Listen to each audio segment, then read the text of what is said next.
Monsters were real, just not how you think. We match legends to fossils, footage, and lab proofs. Dragon bones? Dinosaur fossils sold as medicine powders. Mermaids surfaced as manatees in tired sailors' eyes. Griffins began with protoceratops skulls along trade routes. Nessie shrinks to eels, waves, and playful seals. Banshee screams? Fox vixens recorded on moonlit hedges. The bloop roars back as Antarctic ice quakes. Forget campfire myths. Tonight, science redraws your monster map. Dinosaur fossils misread as dragon bones across ancient cultures.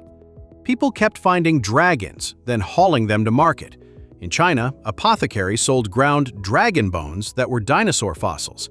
Villagers near the Gobi dug out massive femurs without context. In Europe, cathedral builders set giant bones into walls as curiosities. A scholar compared skull ridges to legends and nodded solemnly. Only later did paleontologists name creatures like Protoceratops and Shunosaurus. Imagine a shepherd uncovering a frill and calling it a crest. The story traveled faster than any careful excavation could. A dragon died in the tale, and science quietly inherited the bones. Vampires explained by rabies, porphyria, and post-mortem changes. Before mirrors and capes, there were midnight panics and graves. 18th century Central and Eastern Europe saw vampire scares spread. Doctors like Gerard van Swieten inspected corpses that seemed fresh. Post-mortem bloating, purging fluids, and retracting gums fooled witnesses. Rabies made people fear water and bite neighbors during outbreaks. Porphyria caused light sensitivity that deepened the eerie folklore. Villagers staked bodies, while clergy and officials argued procedure. Calm writing replaced torches, and medical notes replaced pitchforks. The monster shrank to symptoms on a page, unsettlingly familiar. Werewolves tied to rabies, hypertrichosis, and real wolf attacks. A howl at night once meant justice might arrive armed. In early modern France, wolf attacks turned fear into trials. Rabies outbreaks made bitten victims violent, confused, and frantic. Rare hypertrichosis produced extraordinary hair growth that shocked towns. Names like Gilles Garnier entered records as supposed shapeshifters. Hunters tracked prints through snow and found ordinary wolves instead. Priests argued sin, while physicians wrote about disease and trauma.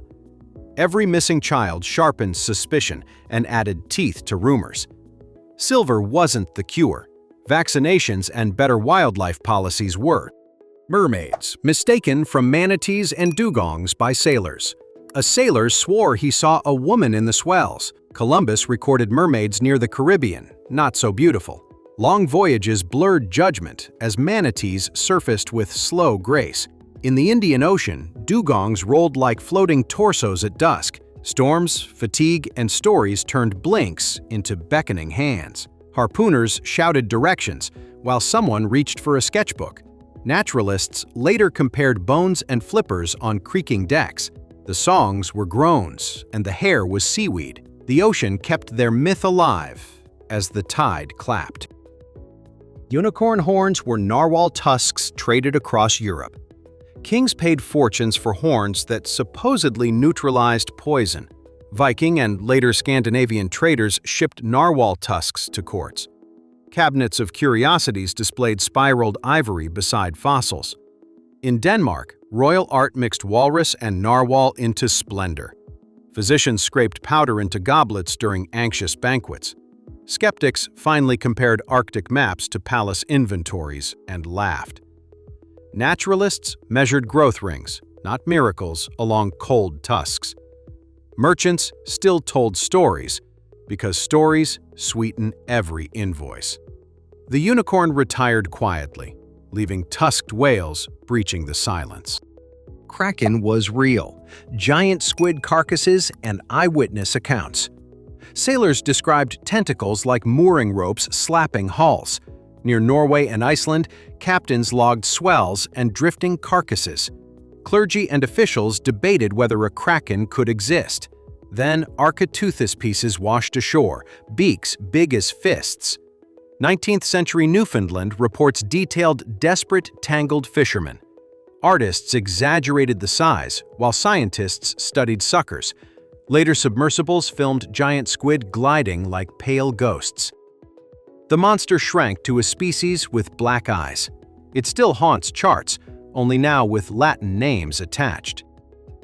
Sea serpent reports from oarfish and basking-shark carcasses. A serpent arched from waves, long as a mast. Frightened crews later pointed to silver ribbons called oarfish. When basking sharks rotted, their heads collapsed into strange shapes. The Stranze beast off Orkney matched a decomposing shark perfectly. Witnesses swore they saw manes and whiskers near breakers. Biologists brought scalpels, measuring tape, and a weary smile. Currents stretched bodies, making tails look like coiling necks. News spread faster than corrections ever could at harbors. Every summer promised another serpent, another patient identification lesson.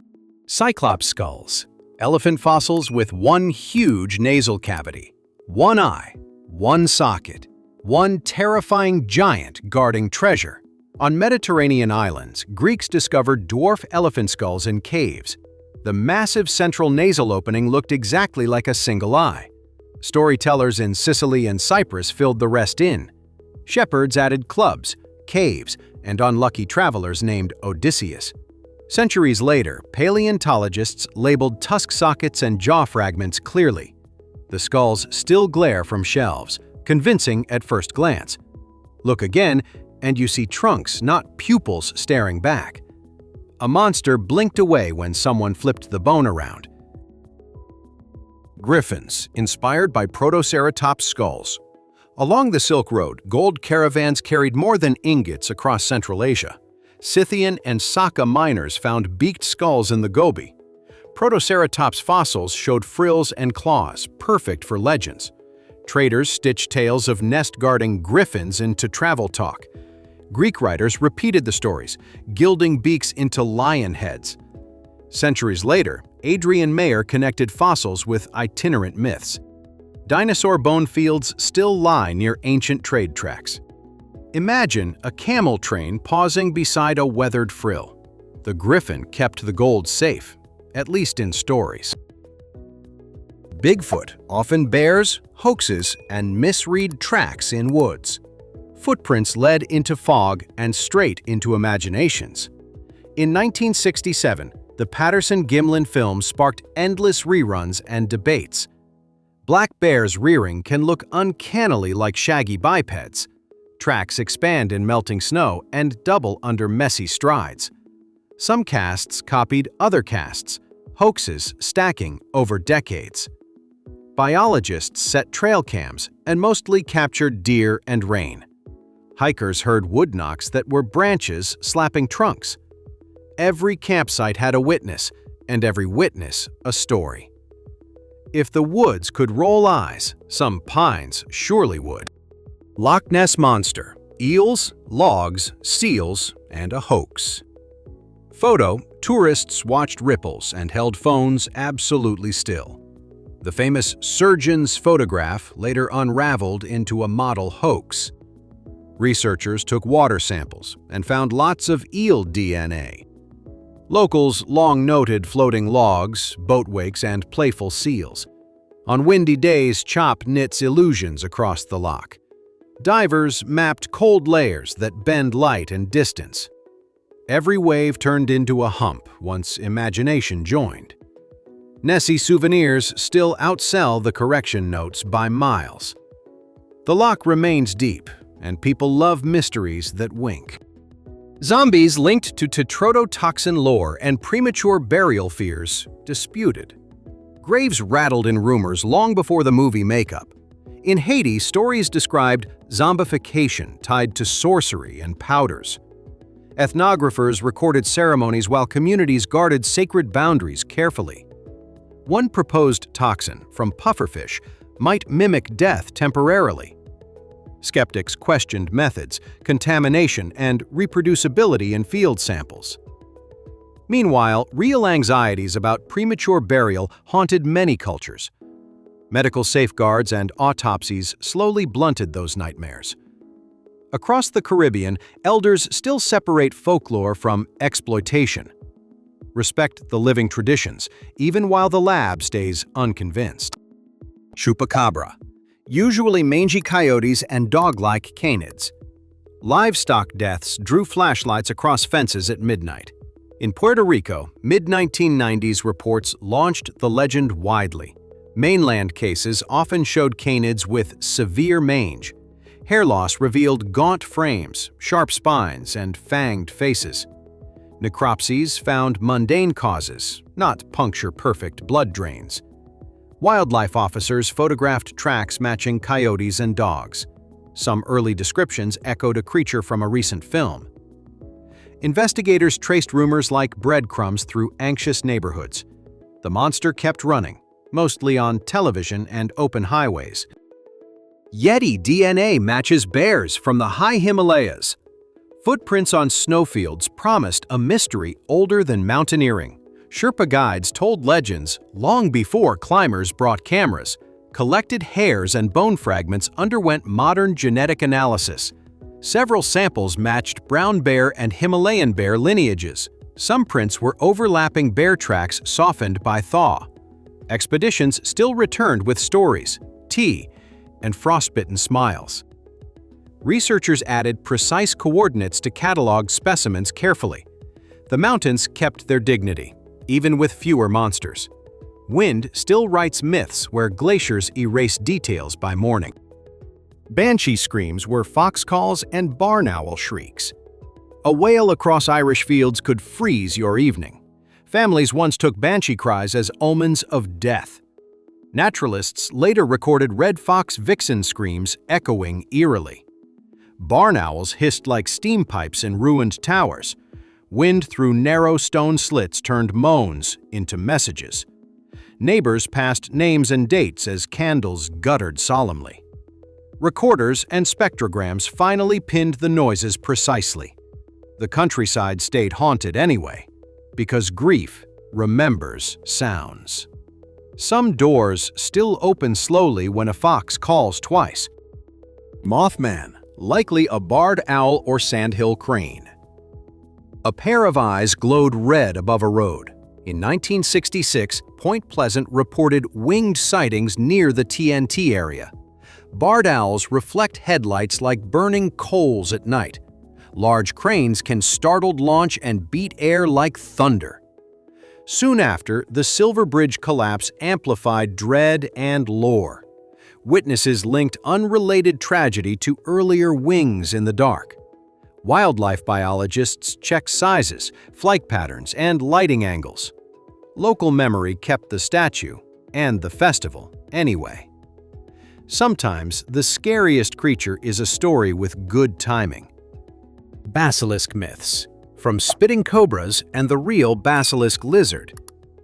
A gaze that kills is hard to fact-check. Classical writers described basilisks cracking stones with a stare. In Africa and Asia, spitting cobras blinded attackers with venom. Meanwhile, basilisk lizards in the Americas ran across water dramatically. Travelers mixed traits as manuscripts hopped continents and centuries. Herbalists sold cures, while handlers wore veils near snakes. Naturalists teased apart reptiles with field notes and jars. The crown became a hood, the curse a spray. Fear still travels faster than taxonomy on a hot day. Thunderbirds echoed, sightings of condors and other giant birds. A shadow passed over a pasture and calves scattered. Stories of thunderbirds spread from the plains to deserts.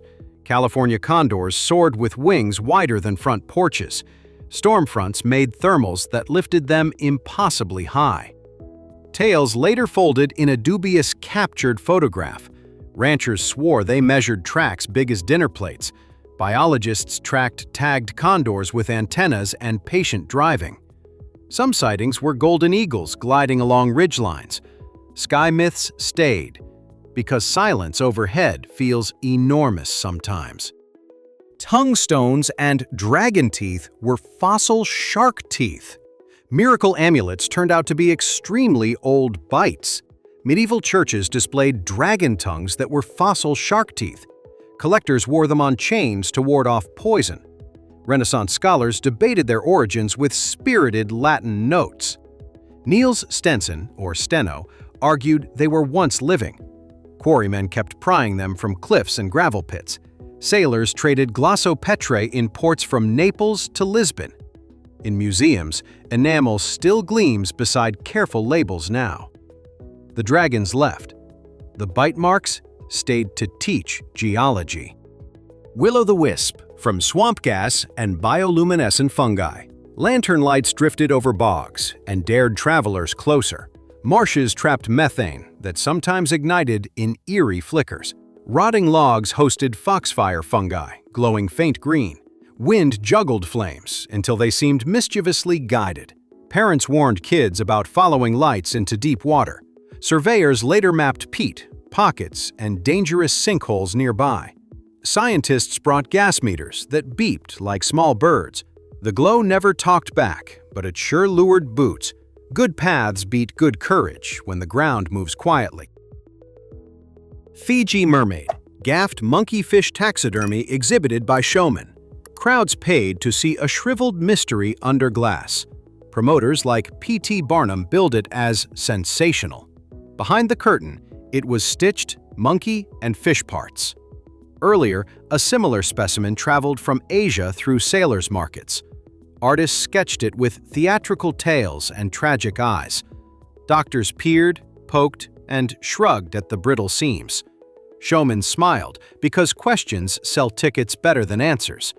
Eventually, cabinets absorbed it as a lesson in hype. The mermaid kept her grin, museum lighting and all. Cottingley Fairies photos, paper cutouts that fooled the world. Two girls staged magic beside an English stream. Elsie Wright and Frances Griffiths posed with delicate paper fairies. They used hat pins, careful angles, and bright daylight. Magazines printed the images, and belief soared theatrically. Arthur Conan Doyle defended the photos as spiritual proof. Skeptics noticed flat edges and suspiciously sharp outlines. Years later, the cousins admitted the trick, mostly smiling. Collectors still cherish the plates as history's photogenic fib. Sometimes the real magic is an ordinary pair of scissors. Jenny Hanover's dried rays sold as baby dragons. Dockside stalls offered tiny dragons with puckered faces. They were dried rays reshaped by knives and sun. Sailors bought them as souvenirs from Antwerp to London. Naturalists like Conrad Gessner catalogued the curios skeptically. Alchemists argued about properties, while merchants counted coins. Kids stared, then dared each other to touch spines. Eventually, museums labeled them Jenny Hanovers with a wink. The sea stayed generous with wings for clever hands. A monster's roar, it turns out, can sound like rustling parchment. Sea monk and sea bishop were squids and angel sharks. Chroniclers drew clergy-shaped fish bowing to courts. Reports came from the Baltic and North Sea coasts. Specimens supposedly knelt, gestured, and begged release politely. Modern comparisons point to angel sharks or large squids. Decomposition folds and fins can mimic robes and miters. Collectors traded sketches that improved details with each retelling. Ichthyologists later aligned bones with known species calmly. The sermon ended when anatomy finally took the pulpit. Even so, old engravings still preach persuasive silhouettes. Devil's Footprints of 1855. Hopping animals and freeze-thaw overnight, hoof-like tracks marched across Devon rooftops. People followed the single line over walls and barns. Panic rippled from churchyards to cider cellars quickly. Investigators proposed hopping rodents and wall-crossing cats. Others blamed escaped kangaroos from traveling menageries. Freeze-thaw cycles stamped and sharpened shapes in drifting snow. Some tracks were probably strings, balloons, or simple pranks. Newspapers printed diagrams, while pubs debated loudly at dusk. By spring, the devil left, and footprints simply melted. Vegetable lamb of Tartary was Exotic cotton plant lore. Travelers swore there was a plant that grew sheep. They called it the barometz and described stalk umbilicals. Medieval readers loved the image and passed it along. Exploration later brought cotton bolls into European workshops. Naturalists recognized fibers that matched traded textiles exactly. Illustrators still painted little lambs sprouting from stems charmingly. Merchants smiled because mystery moves cloth as well as boats. Botanists filed the fable beside spice root exaggerations neatly. The lamb retired to tapestries, while cotton powered mills. Bunyip stories, from diprotodon fossils and mysterious wetland sounds. Australia's wetlands echoed with booms that rattled campfires. Aboriginal stories warned of a creature dragging victims underwater. Colonial newspapers added sketches with antlers and whiskers. Diprotodon and giant marsupial fossils emerged from riverbanks nearby. Bitterns produced low calls like distant drums at night. Canoes glided over bubbles from decomposing vegetation quietly. Bones, sounds, and fear braided into a powerful legend. Later digs labeled jaws and teeth with careful tags. The swamp kept the chorus even as names changed. Kappa legends, from giant salamanders, turtles, and river drownings. Warnings about rivers wore shells long before lifeguards. In Japan, Kappa tales taught children to respect water. Giant salamanders lurked under stones with startling human-like hands. Turtles surfaced like helmets, then vanished under silt. Villagers left cucumbers at bridges as peace offerings. Monks recorded pranks, rescues, and apologies from dripping tricksters. Drownings found a language that families could repeat gently. Modern signage now does what folklore once handled well. Respect flows faster when a myth bows and points downstream. Rock, giant bird. Inspired by Madagascar's elephant bird eggs, sailors bragged about eggs big as barrels. Tales of the Rock rode alongside Sinbad's adventures. On Madagascar, elephant birds once laid enormous eggs. Storms and currents carried shells to distant beaches. Collectors held fragments against the sun like stained glass. Naturalists cataloged Epiornis, measuring shells with astonishment. Meanwhile, storytellers kept lifting elephants skyward for drama. Ports traded shards, spices, and rumors in equal measure. Sometimes a broken eggshell hatches a very durable myth. Half-Goofa sea monster. Was whales using trap-feeding behavior? A hidden sea creature supposedly swallowed ships whole. Old Norse texts described a floating island that lured prey. Modern humpbacks sometimes hold open mouths like stationary pits. Fish gather inside while gulls dive through the doorway. Researchers link those descriptions to coordinated whale trap feeding. Sagas, it turns out, watched the ocean very closely. Sailors mapped danger where biology mapped clever strategy. Captains now radio bubble netting, not monsters, on shared channels. An island with teeth became whales doing teamwork surprisingly well. The bloop sound was icequakes, not a deep-sea beast. Hydrophones caught a roar bigger than any known whale. The 1997 signal echoed across the South Pacific widely. Speculation sketched colossal tentacles in the abyss immediately. Acoustic matches later pointed to ice cracking and sliding. Antarctic glaciers can thunder like artillery under pressure. Technicians compared frequency sweeps and found a tidy fit. The beast deflated into physics and frozen water. Headlines sighed. Instruments kept listening without complaint. Sometimes the ocean whispers, and microphones write in capitals. Dragon-slaying legends. Likely crocodiles escaped from medieval menageries. A prince rode out and came back with a trophy. Across Europe, nobles kept exotic animals near castles. Crocodiles occasionally escaped wagons or pens along rivers. Villagers met jaws shaped for another continent entirely. Chroniclers borrowed armor and saints to finish the story. St. George's dragon conveniently fit a Nile predator's profile.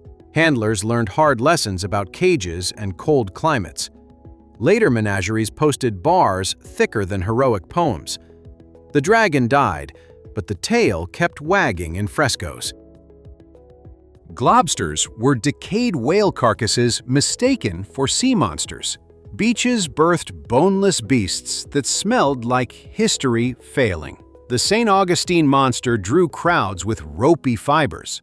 Collagen from decomposed whale blubber mimics mysterious pseudo-tentacles. Other coastlines reported similar, pale, shaggy heaps. Biologists sampled tissue and matched whales again and again. Tides rearranged carcasses into weirder sculptures overnight. Photographers framed angles that multiplied the mystery profitably. Lab reports eventually chased the crowds back to boardwalks. The sea keeps sculpting. Scientists keep labeling, politely afterward. Selkie shapeshifters explain by seal behavior and cast-off skins. A woman shed a seal skin and married a fisherman. Orkney and Hebrides tales wrapped love around shorelines. Real seals hauled out at dusk and slipped clothes of water. Stormlight turned whiskers into hair and eyes into stories.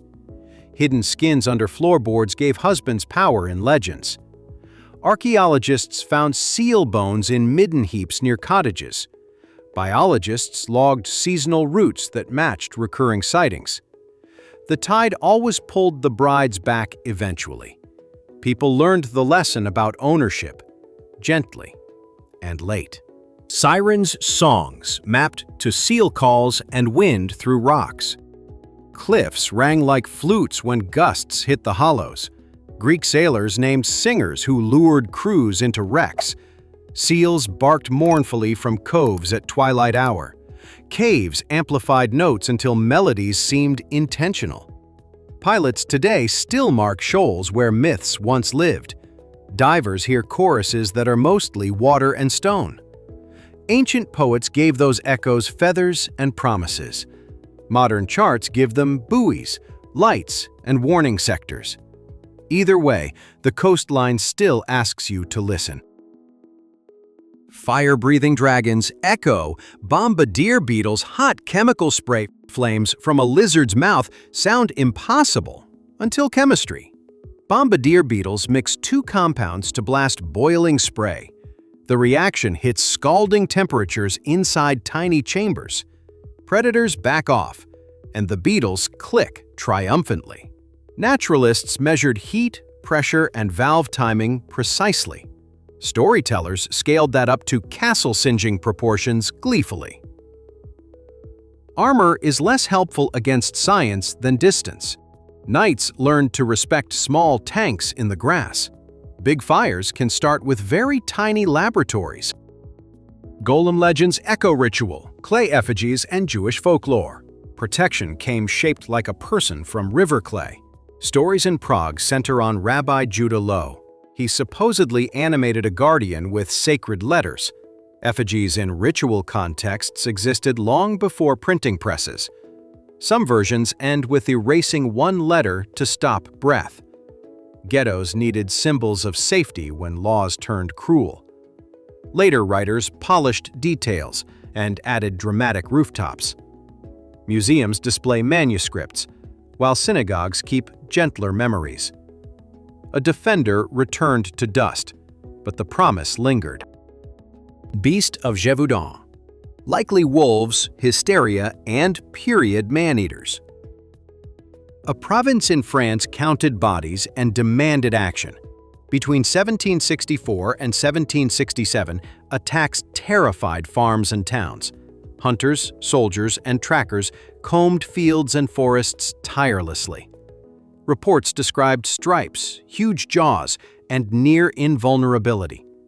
Wolves, and possibly trained or hybrid animals, likely responsible. Jean Chastel's name appears in accounts of a final kill. Reward money, politics, and fear distorted details dramatically.